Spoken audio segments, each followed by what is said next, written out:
thanks for dropping by. Back to some sort of normality, I suppose. This is Miltonia Sunset. That should have been in the bag of plants that went in the compost this morning. It got saved by my daughter with some logic. Not the plant, logic. When we were talking about it, she said, well, I thought that was one of your sort of favourite blooms. I said, yes, but the plant's not doing so well and it's easily replaced should I choose to do so. I said it's a pity actually because it's one of the project plants. Therein lies another story I'll get to. And she said, well, that's the one that had 3 plants that went in the tiny pot and produced all the massive roots. I said, yes. And then you potted it on. Yes. Have you ever thought to take it out of the pot and see what the roots are doing now? And I thought about it, and the logic was, that's the first one I actually did that with. I've always said that once these small pots fill with roots, you can pot them on, because the compost they're in is quite fresh, so it doesn't matter if it gets left. But I've never actually done it. This is the first one. So, we're going to get it out of the pot. I know there's 3 pieces in there that, given the root system in the small pot, are going to be totally tangled up together. But on first observations, the roots haven't come through to any extent. So I'm going to get it out, and her other suggestion, not so sure, was why don't you just pick the best bit and keep one piece and dump the rest. That way you've still only got one plant to look after. It is one of your favourite blooms. So I gave in and waved the white flag. Logic prevailed. So we will get it out and see what it's done.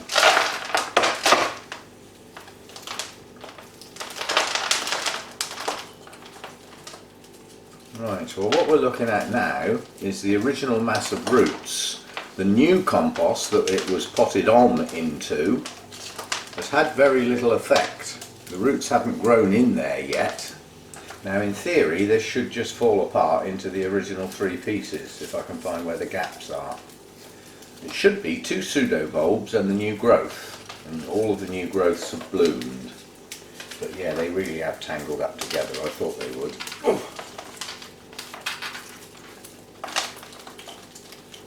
Right, so that's 1. That's 2. That's 3. Now on first observations, that one's already got a nice strong new growth coming. It's got quite a lot of aerial roots as well, as a consequence of leaving the sheaths on at the bottom of the base of the pseudo-bulbs. If you don't get those off and they start to dry, the roots will head upwards, and then they become aerial roots, and then if you try and get them in your pot, the chances are they'll fail because they don't like the transition. But we'll see what we've got. There's quite a lot of root activity on this one, I must admit. But a fair bit of it is pointing up to the sky. So we now get to the point of, you know, if it's got a new growth coming, do I keep the oldest bulb? Which means I'd have to, you know, you can see it's growing upwards. It's doing its climbing thing. If I keep that bulb and all of that rhizome, I'm going to have, you know, this is going to be stuck up in the air. So anyway, what we've got there is 1 piece. These roots look a bit old and tired, but they're actually viable. They're plump. They're not squishy. They are viable roots, and it is a real branching root system. And we've got some that, depending on how we pot it, we might be able to twist some of those down into the edge of the pot. So that's 1 piece. So the sheaths are coming off, whether they like it or not. That bulb's probably going to come off, so don't worry too much about that one. So that's 1 piece with a sizable new growth. Let's see what else we got. Now this was the weak one. This was the one that produced the tiniest new growth of the 3.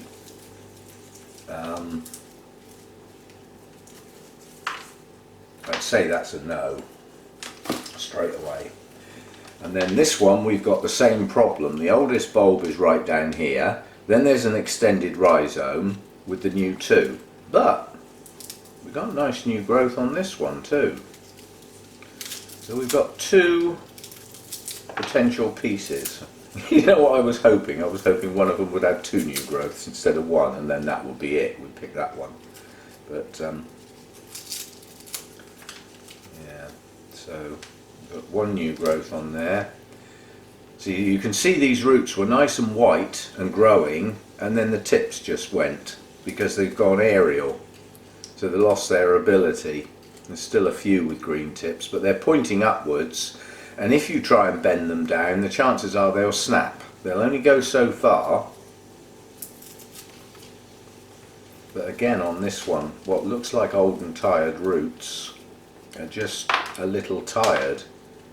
They're not soggy, they're nice and plump. There's a couple that have gone, but then that one's got a break in it, so you'd expect that one to not be good. But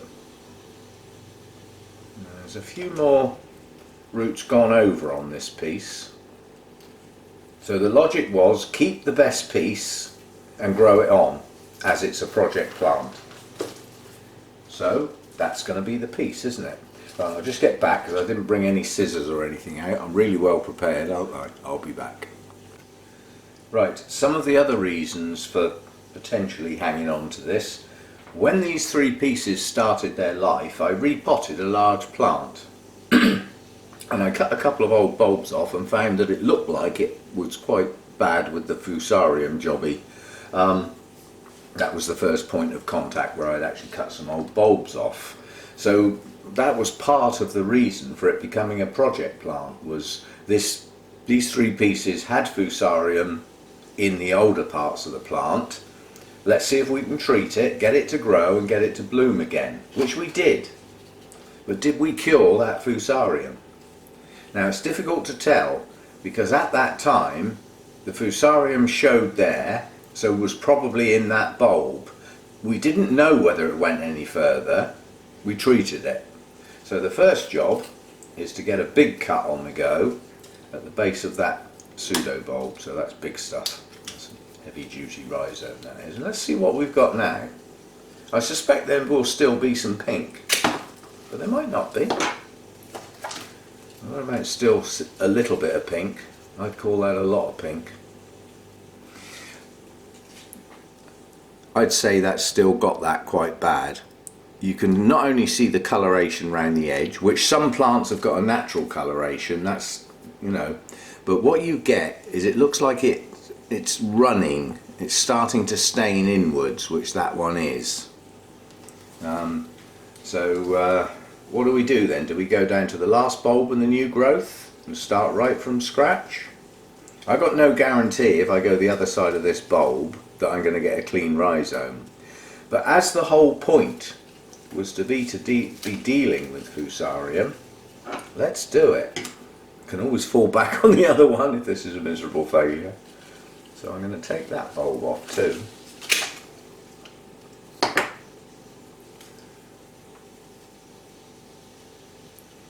It still looks pretty bad to me.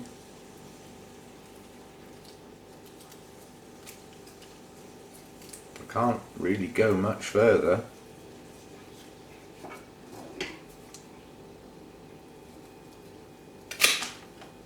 There you go. It's hardly any coloration at all now. There's a little staining there, a little bit there. We'll go once more, but I'll be back. I'm not making this final cut with secateurs that have already cut into a rhizome that looks infected. So now we sterilise. I'll be back. Okay, this video is changing by the second here. These are the 2 pieces I'm not going to keep.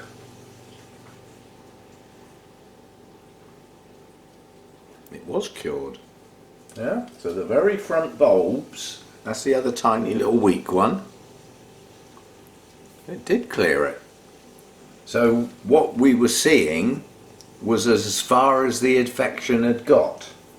But the problem we've got now, I cut all those and then decided to sterilise because I knew I was only going to keep 1 piece. We decided on this piece because it has the best new growth, and having inspected the very front bulb on those, this also has the best roots. But what I've got here is I'm not right up to the base of the bulb yet, and I've still got a bit of pink.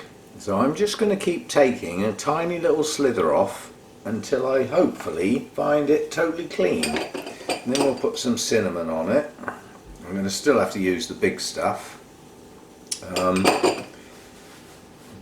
Start a fire. Strictly speaking, if you use alcohol, then you should let it evaporate, and that very rapid evaporation should kill anything, or most things. If you set fire to it, it helps. If you do this, for goodness sake, don't be above anything that can catch fire, because it can drip. I know somebody who managed to set fire to their hands. No names mentioned. Right, so we'll just flame it.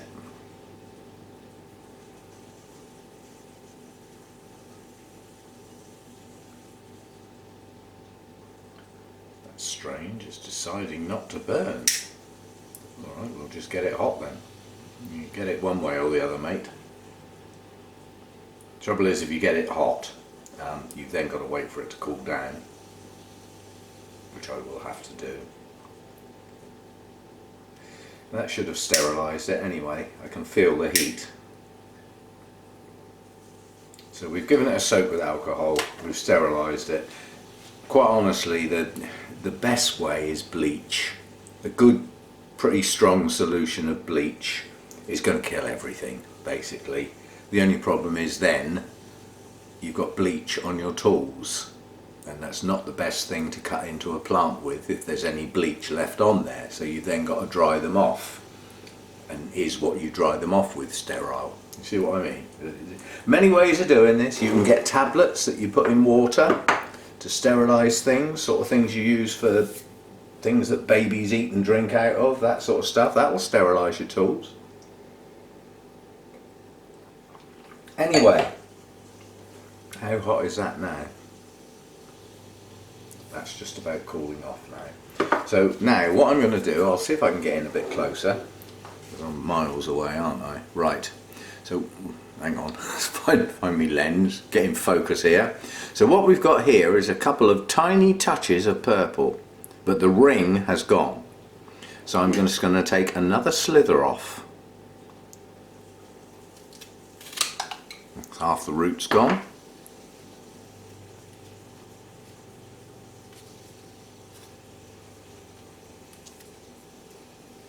I'll take another tiny little bit off. Actually, no, I'm not. That's good enough. There's no actual pink left there at all. That bit of discoloration around there is where the base of the roots are. That's natural. That's good enough. So we're going to pot that bit. We're going to try and keep it. It's got a few active root tips, which if I'm very careful, I might be able to just turn downwards into the pot. Boy, is this going in a small pot. And then we'll just grow it on.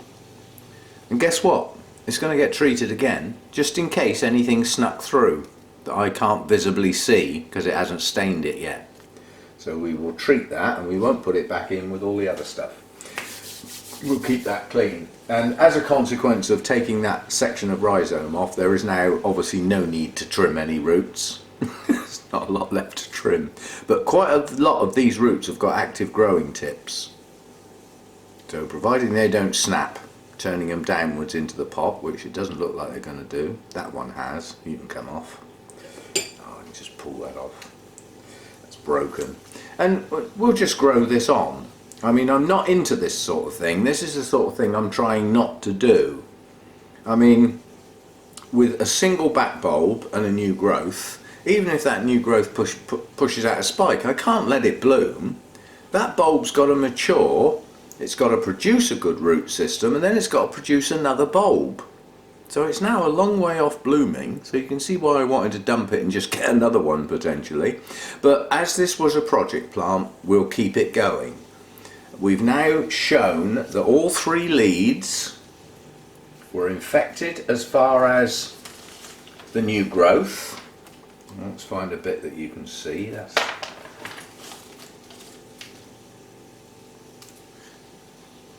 clean as a whistle. That was the other new growth, or one of them. I'm just trying to find an old bit that we can look at. Ah, there we go. So that was an older part of the plant. You can still see a touch of purple there, but not a lot. So it had crept forward a little bit. Oh, that's the oldest bit. But that was the worst one. Where are we? That was the worst one.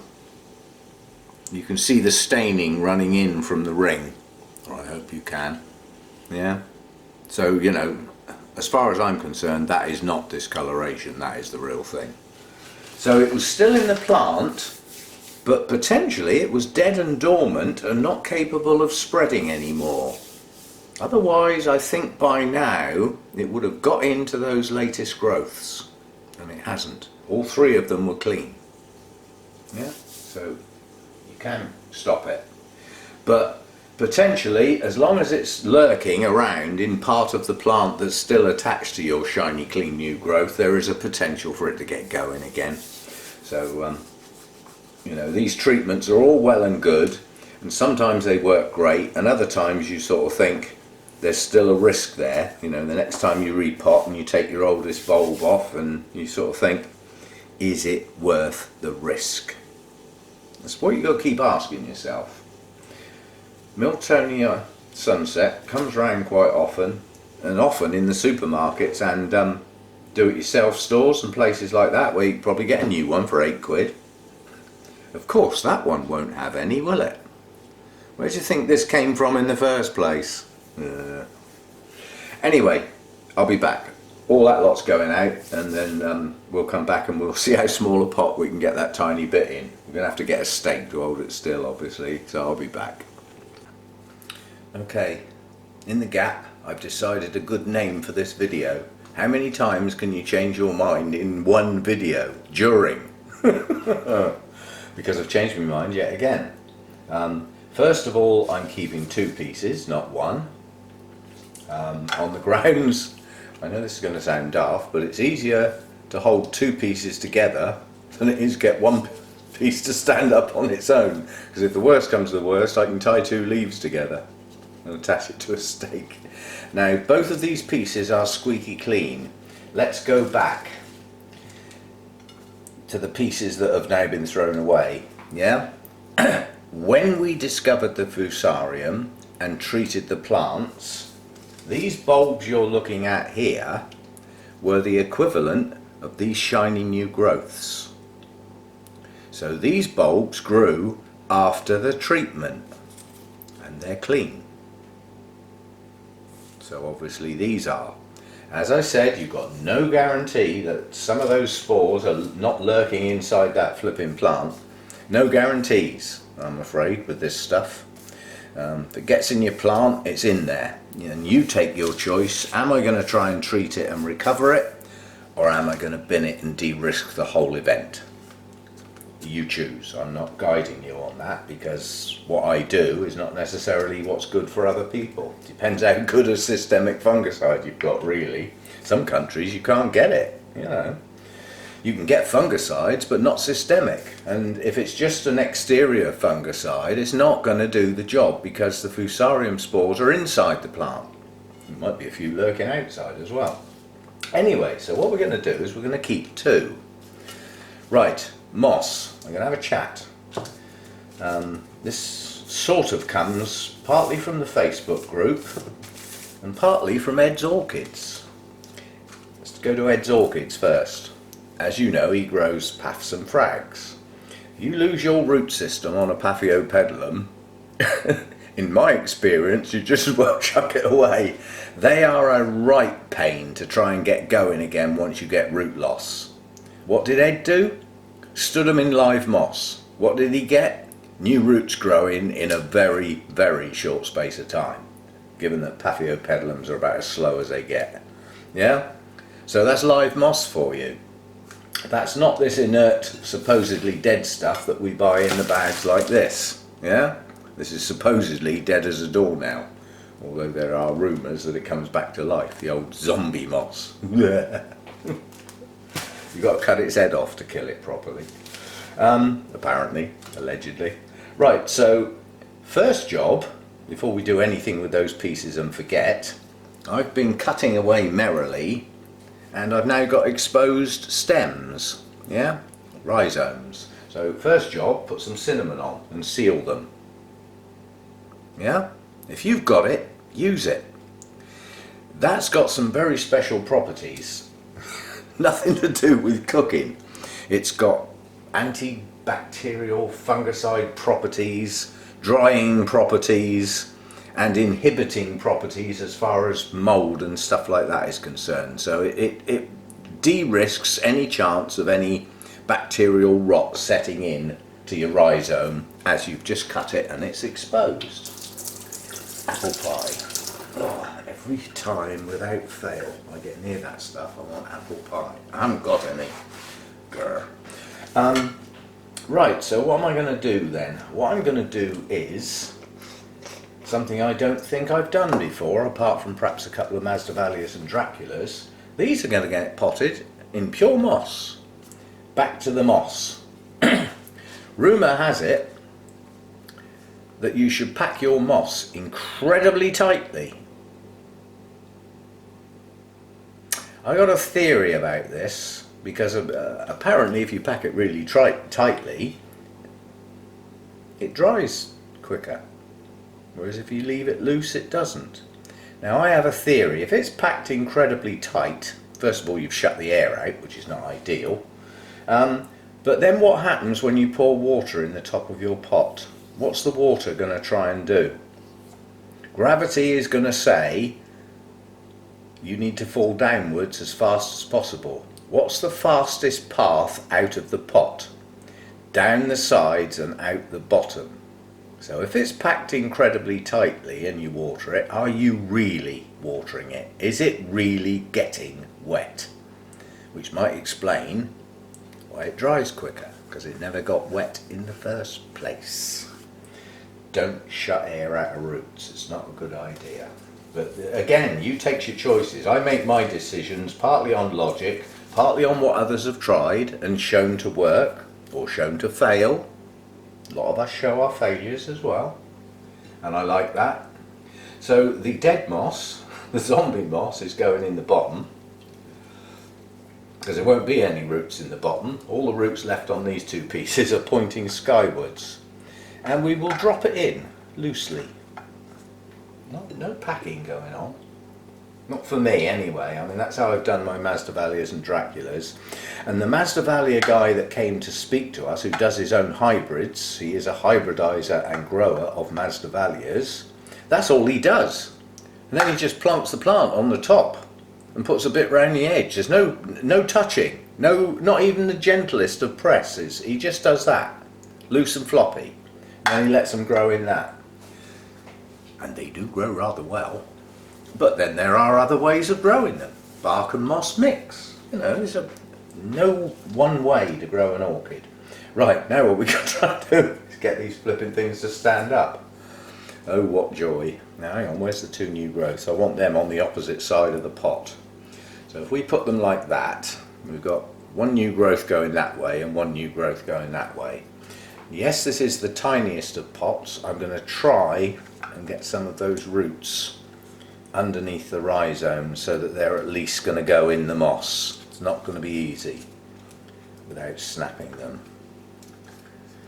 In fact, I'll have to do it with the moss as I put the moss on. The first job is to get those two new growths at the same height so that, you know, I can keep the moss flat.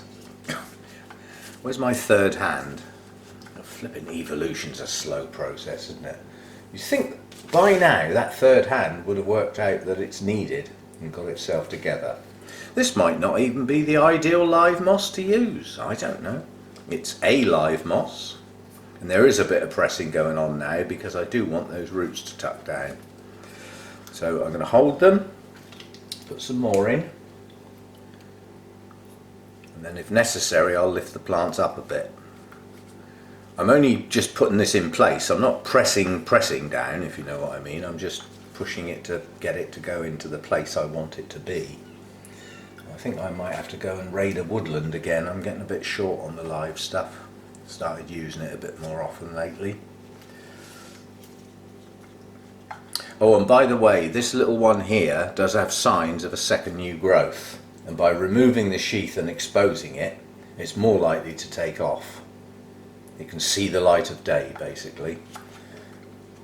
That's only a theory. Right, so I'm just lifting the plant now.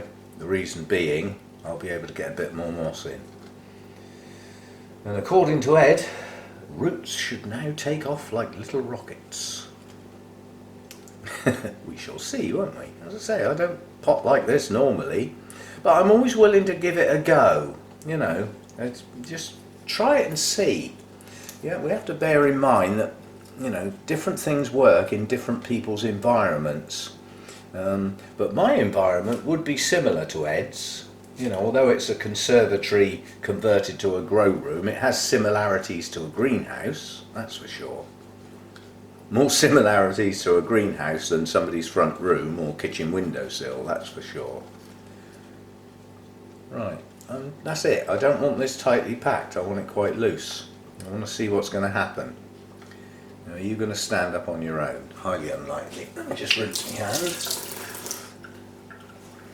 And then I think what we'll probably have to do, how am I going to get these to stabilise? Because trying to put a stake in a tiny pot that hasn't even got any bark in is probably not going to be that successful. But what you can do is put one down each side and then pinch them together, and it often works, whereas trying to tie the plant doesn't. So if I go in between those two leaves, I've got one leaf on each side, and then what you do is you cross the stakes over like that and put a clip on them. I have assorted clips because I didn't know which size or shape I would want. I'll use a metal one that's a grabby one, and hopefully that won't slide up. Yeah, see, that's got them, even though I haven't even got any bark. Now, are they deep enough? Yes. So quite a few of those aerial roots are in what is now incredibly loosely packed moss. Some of them are still pointing upwards.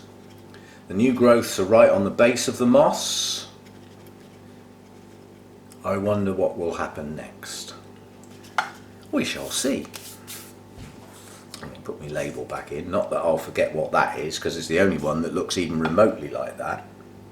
And then we have to decide, if this does take off and I get a pot full of roots, what do we do next?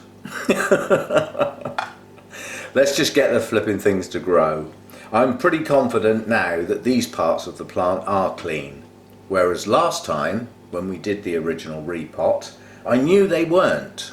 All I knew was that I'd taken off the worst of the older parts and we were going to treat it. That's my phone, which we shall ignore because I know who it is. It's not anybody I want to speak to. I've been phoning, that's about the 4th phone call today. And I don't want to speak to them. And if you ignore them often enough, eventually they give up. So there we go, Miltonia Sunset, possibly rejuvenated, but we'll see how it goes. This is really nothing more than an experiment. Now, as far as playlists are concerned, the Miltonia Sunset with Fusarium had its own playlist, which hasn't been added to for some considerable time. So I'll add it back into there. When we get to do the project plants, I'm going to add that on the end, which means half the people who watch won't even hear it because they'll have quit out by now. Well, if you don't stay to the end, you don't hear the good stuff. The project plants, parts 1, 2, 3 and 4, I said I would revisit them in December. The time has come, and on this set we compare back to December last year. So we are comparing as they were this time last year with as they are now. So a year's worth of progress or not. And chatting to my daughter again, she comes up with some good ideas. She said, "Are you going to carry on doing it?" And I said, "I probably will. It seems quite popular, you know, the direct comparisons and showing the progress and having a chat about it." She said, "With the same plants?" Left that question hanging. And I think it might be a nice idea that once I've got these 4 parts done, I think it finishes those project plants. A year's worth of growth with updates.